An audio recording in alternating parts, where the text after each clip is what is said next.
And on top of that, the great self-sacrifice when you see someone come to him when his father died. Imagine when your father's died and someone comes up to you from Syria. He sees you. He says, what's your name? He says, Hussein. Son of who? He says, son of Ali ibn Abi Talib. He said, may Allah curse you and curse your father Ali. If someone talked like that to you, how would you reply back to him? May Allah curse you and your father. The guy's name was Asam ibn Mustalaq. Imam said, is the wind of this area hurting you? Or maybe you've had a disagreement with your wife. Is there a shelter for you to stay in? Or has no one provided you with clothing? Please come and stay in my house if you are a stranger in this area. Wallah, that person began to cry. He said, Aba Abdullah, I cursed your father in front of you. And this is the way you reply back to me, by making your house available for you? He said, this is the family of Rasulullah and the way we treat people. People may come and curse us, but we come back with morals, because our grandfather Rasulullah came to perfect the morals of mankind. And that's why I will never forget the greatest self-sacrifice before Karbala. Notice, none of these stories have anything to do with Karbala.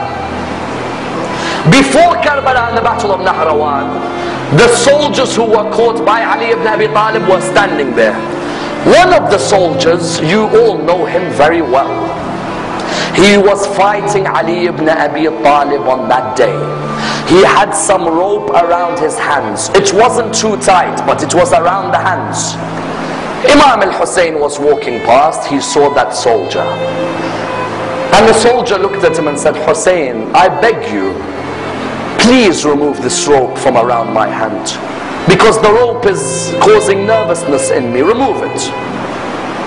And I'm asking you. Imam al-Hussein went back to his father. He said, oh my father, I'd like a favor from you. He said, what is it? He said, this person over there, do you see him? He said, yes, I see him.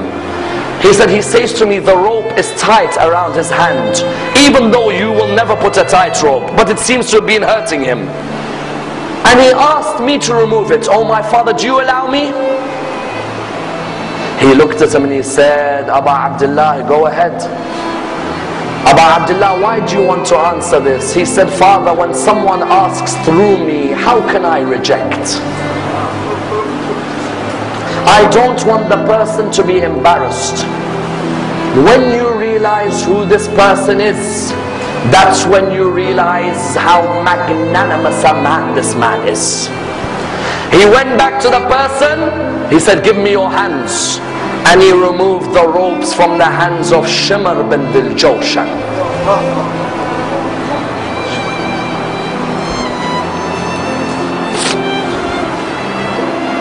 Tell me, which mercy did he show to you when he sat on your chest on the afternoon in Karbala?